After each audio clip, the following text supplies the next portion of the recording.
Hi, third grade. I have your very last math instructional video today. Feels a little bit weird. So normally this is our last investigation 12. It's the last lesson in the math book, and normally we would be doing this on the last day of school because it's really short, especially for an investigation. But we're not in school, so it's kind of weird. I'm thinking about like normally we'd be doing this, there'd be excitement because we're getting ready to do our very last assignment together as third graders, then clean out our desks and celebrate the end of third grade. And I'm really sad that we're not getting to do that in person, but hopefully you will enjoy this lesson anyways, even though we're not in person together. Investigation 12 is on solving balanced equations.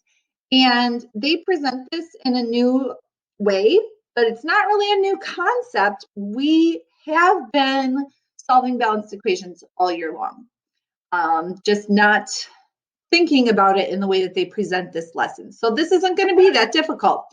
Our objectives are write an equation and discuss how to get the unknown on one side of the equal sign while keeping the equation balanced, and create an equation and solve to find the missing value.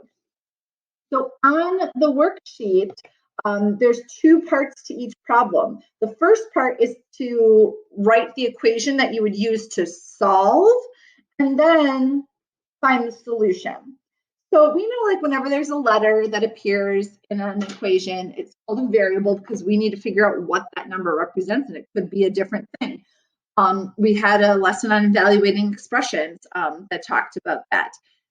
Another thing that we need to think about is sometimes when we call a math problem, sometimes it's called a math problem, sometimes it's called a number sentence, and then sometimes it's just called an equation. Equation is the term I grew up with, so I use equation most often. It's called an equation because it has an equal sign in it. And it's showing that we need to be thinking about what does this expression equal. Think about that equal sign. Think about our science lesson when we learned about simple machines and fulcrums and levers. Think about it kind of like a balance or like a teeter-totter, a seesaw. Both sides of the equal sign need to have an equal value. If it says 1 + 2 on one side, the other side needs to say 3 because 1 + 2 and 3 are the same thing, and it balances out the equation. That's what it means. It means both sides of that equation are equal, which is why it's called an equation. They illustrate that with a picture of a balance on your in your Learn at Home packet. Now, if you're doing this digitally, you don't have this front page because the other page kind of tells you all about it. You just have the spot where you need to add your answers. Because we're going over all the other stuff with the video. So it says an equation states that two quantities are equal. The balance scale is one way to picture an equation. The combined weight on one side equals the combined weight on the other. So they're giving some examples.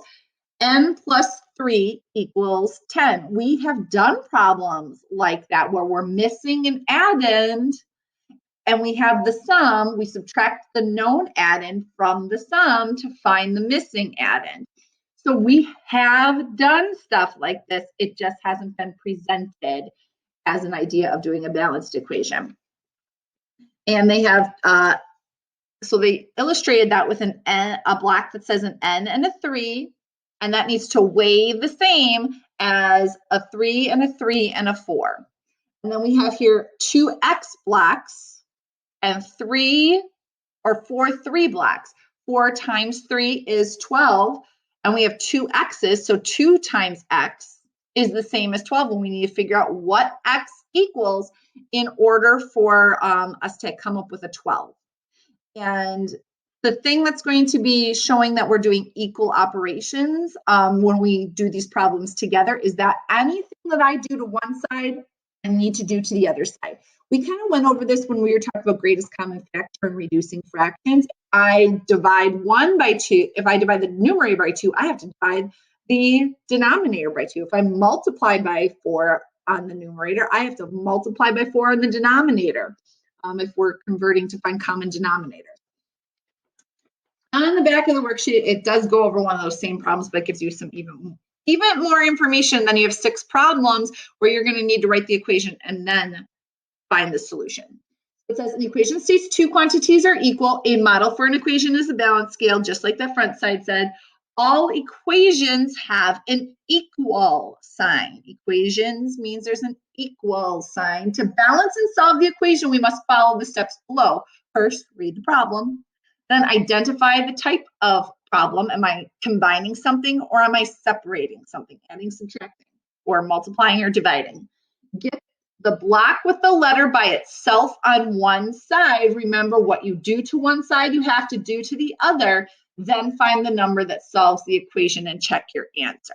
So we're going to go through a couple examples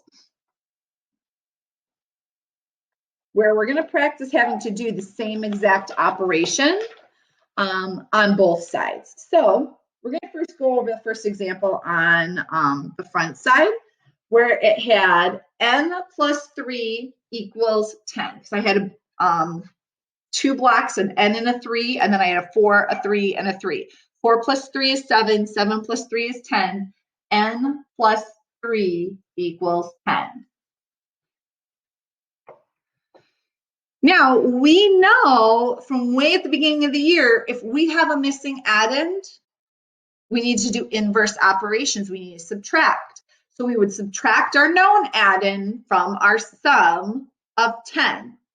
But I'm not just going to subtract 3 from 10 because that's not going to have a balanced equation. First, I'm going to subtract 3 from this side so that I only have n left. Then I'm going to subtract 3 from this side. So it's n plus 0 equals 7. And so technically, if it's 0, it's nothing. N equals 7. But check my work. 7 plus 3 equals 10. Yes.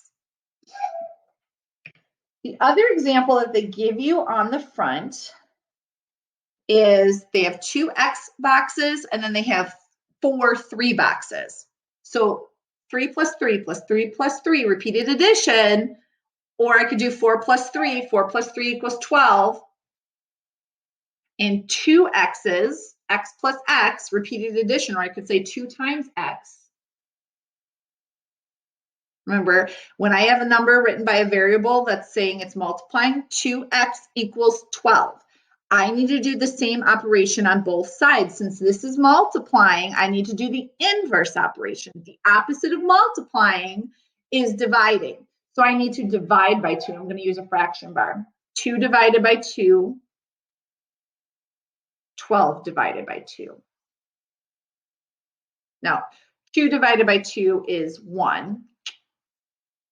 And 1x, identity property, is going to be x. So I have x equals 12 divided by 2. X equals 6. If I want to check my work, I could stick in a 6 for the x, just like our lesson on evaluating expressions. 2 times x, 2 times 6 is 12. 12 equals 12. I kept my equation balanced. X equals 6.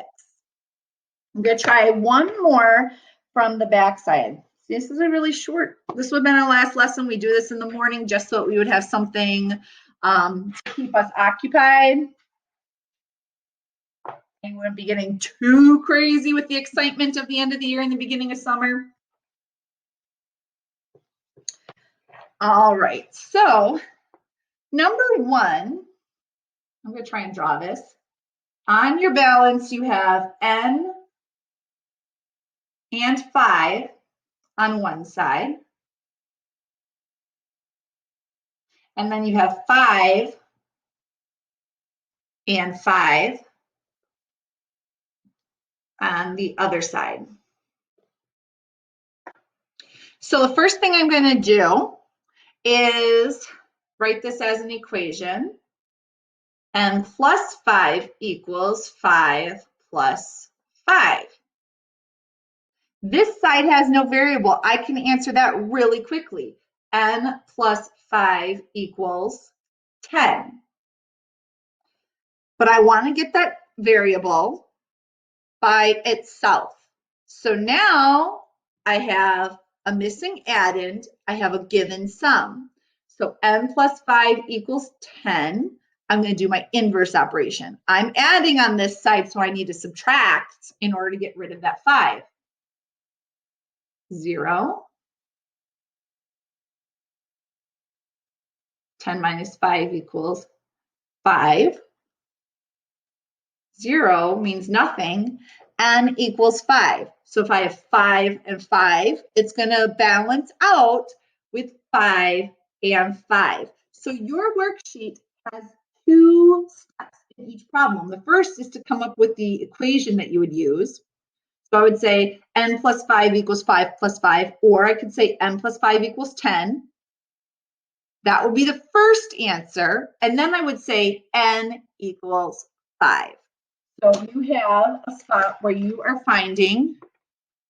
you're writing the equation, n plus 5 equals 10, and then you're writing the solution. They already put the variable in there for you, n equals 5. And you guys, we're done with the entire math book. You guys are ready for 4th grade math, where you're going to be using the 5th grade book as we push down. So it's really fun teaching you guys math this year. It was more fun doing it in person, for sure. But I'm really excited to see what you guys do in 4th grade.